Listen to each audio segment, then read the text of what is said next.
Olá, uma excelente noite. Estamos agora na leitura do 15º dia do livro Uma Vida com Propósito. E observa que esse livro, conforme nós falamos bem no início da leitura dele, ele é dividido em 5 tópicos. E olha só, nós estamos no tópico já de número 2. E é bastante, como é que eu posso dizer, bastante tocante, acho que seria a palavra correta, o que vai ser tratado nesse módulo. Esse é o propósito número 2 e o título dele principal diz assim: você foi formado para fazer parte da família de Deus. Sabe aquela sensação de que você está excluído? Aquela sensação de não pertencimento? E ela, na maior parte do tempo, ela está associada ao nosso dia a dia, quando nós nos vemos em situação que consideramos que desagrada a Deus e por um momento nós acabamos nos auto-excluindo.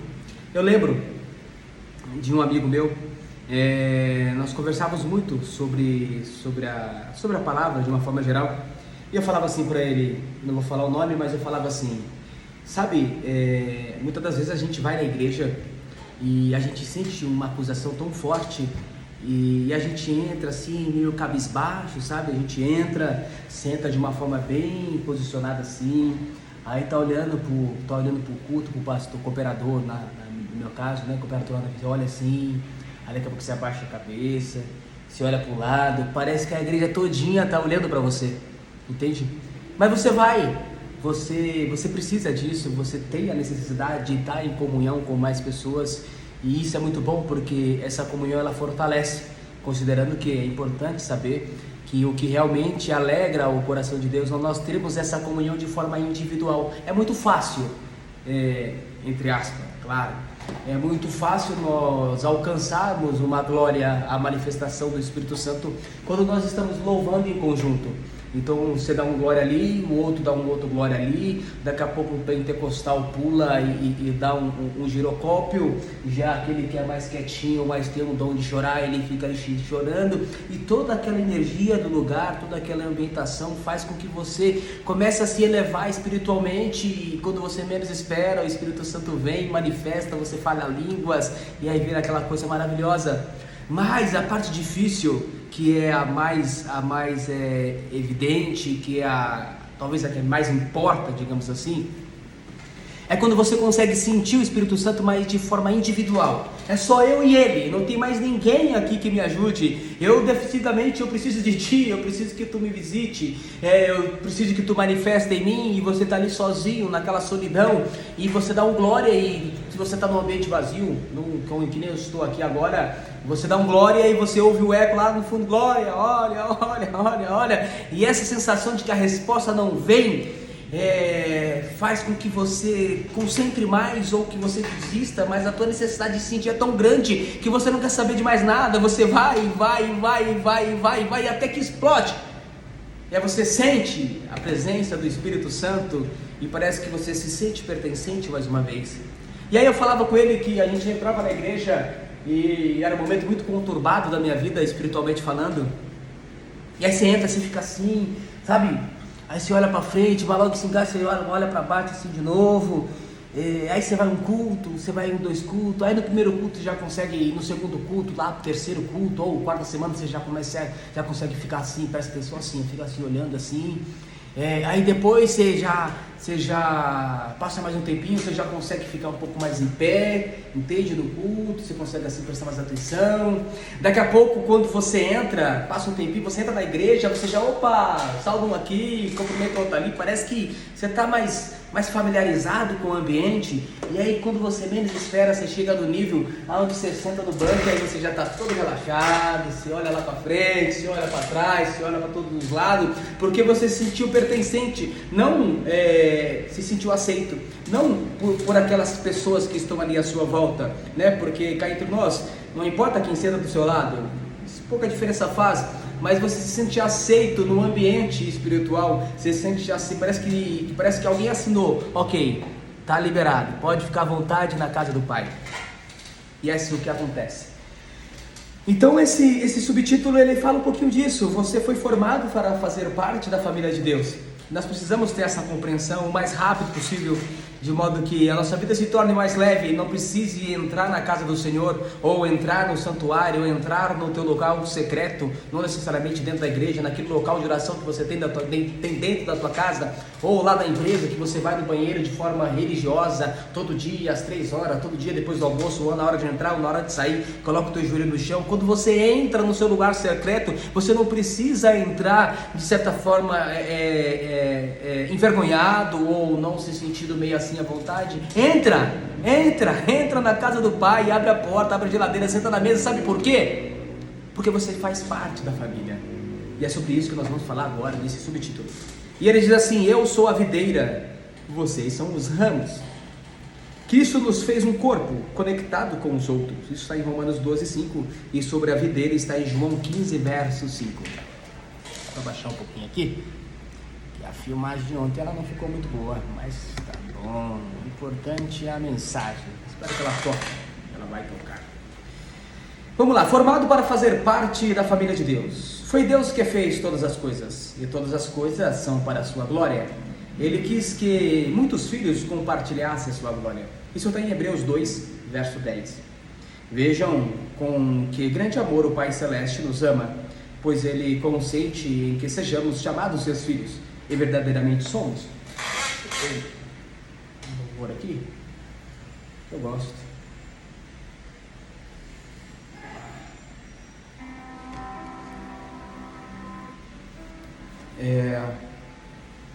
Então assim, o subtítulo é esse: você foi formado para fazer parte da família de Deus. Deus quer uma família e criou você para fazer parte dela. Esse é o segundo propósito de Deus para com sua vida, o qual foi planejado antes que você nascesse.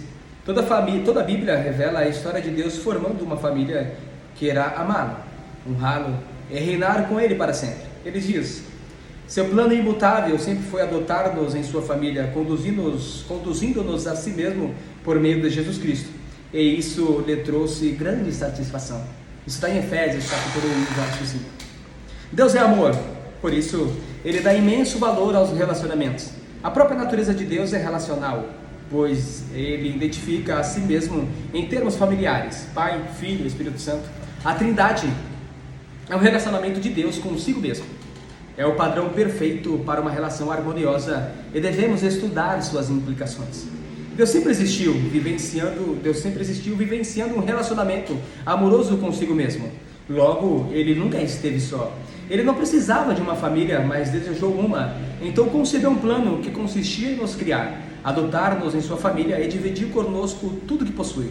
Isso dá a Deus um grande prazer. A Bíblia diz em Tiago 1, verso 18: foi para Ele um dia feliz quando Ele nos deu a nossa vida nova, por meio da verdade da sua palavra, e nos tornamos, por assim dizer, os primeiros filhos na sua nova família. Quando depositamos nossa fé em Cristo, Deus tornou-se nosso Pai, nós nos tornamos seus filhos. Os outros cristãos tornou-se nossos irmãos e irmãs, e a igreja torna-se nossa família espiritual. A família de Deus inclui todos os fiéis do passado, do presente e do futuro. Cada ser humano foi criado por Deus, mas nem todos são filhos dele. A única forma de ingressar na família do Senhor é nascendo novamente dentro dela. Você se torna parte da família humana em seu primeiro nascimento e torna-se membro da família de Deus pelo segundo nascimento. Ele nos deu o privilégio de nascermos de novo, de modo que agora nós já somos membros da família de Deus. Isso está em Pedro 1:3 e também está em Romanos 8, do verso 15 ao 16.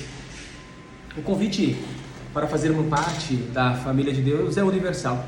Isso está em Marcos 8:34, Romanos 10:13 e 2 Pedro 3:9. Mas há uma condição: a fé em Jesus. A Bíblia diz: todos vocês são filhos de Deus, mediante a fé em Cristo Jesus. A família espiritual é mais importante que a biológica, porque durará para sempre. Nossa família terrena é uma dádiva maravilhosa de Deus, mas é temporária e frágil, sujeita ao rompimento pelo divórcio, pela distância, pela velhice e inevitavelmente pela morte. Já a família espiritual, nosso relacionamento com outros fiéis irá perdurar por toda a eternidade. É um laço permanente e uma união muito mais forte que parentesco de sangue. Sempre que Paulo parava para pensar no propósito eterno de Deus para nós, irrompia em louvores Quando eu penso, dizia ele, na sabedoria e na extensão do seu plano, eu caio de joelhos e rogo ao Pai de toda a grande família de Deus. Alguns deles lá em cima no céu e outros aqui embaixo na terra.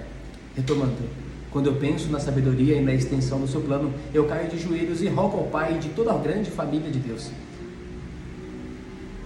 Alguns deles lá em cima no céu e outros aqui embaixo na terra. Efésios 13, 14 e 15. Um subtítulo: os benefícios de fazer parte da família de Deus. No momento em que você nasceu espiritualmente na família de Deus, recebeu alguns presentes espantosos: o nome da família, a aparência da família, os privilégios da família, o acesso à intimidade da família e a herança da família. Romanos 5, 2, 8, 17 ao 29. 1 Coríntios 3, 23, Gálatas 4.6, Efésios 13, 12, Pedro 1, do 3 ao 5 e João do 3 ao 1. A Bíblia diz: por seu filho, tudo que ele, Deus, possui, também pertence a você. Isso está em Gálatas 4, verso 7. O Novo Testamento dá grande ênfase à nossa valiosa herança. O meu Deus suprirá todas as necessidades de vocês, de acordo com as suas gloriosas riquezas em Cristo Jesus. Filipenses 4, verso 19. Como filhos de Deus, temos parte na fortuna da família. Aqui recebemos a bondade, paciência, glória, sabedoria, graça, misericórdia e poder. Romanos 2, 4, 9, 23 e 11, 33. Efésios 1, 7, 2, 4 e 3, 16. Mas na eternidade iremos herdar ainda mais.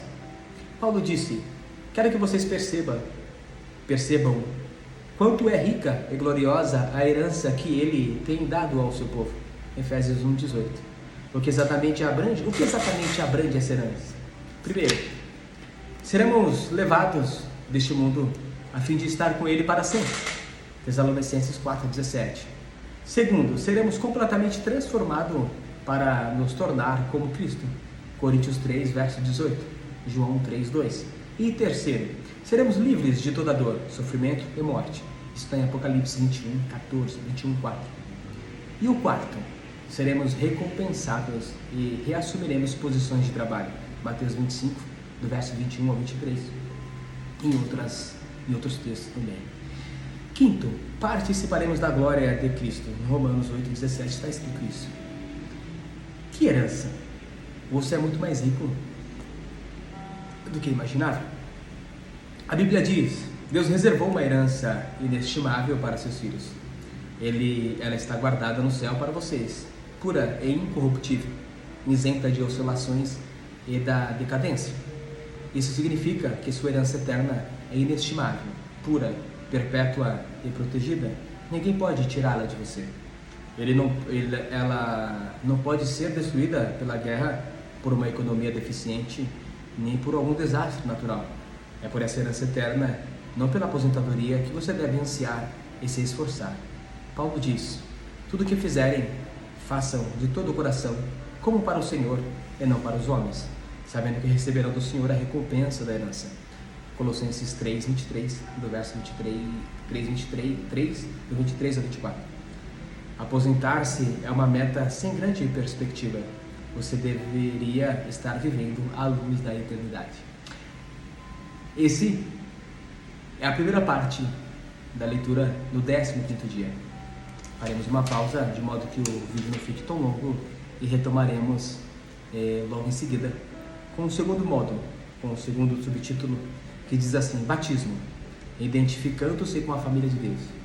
É esse nascimento que faz com que você se torne pertencente a essa família milenar, a essa família sideral, a essa família cósmica, a essa família sobrenatural, a essa família espiritual.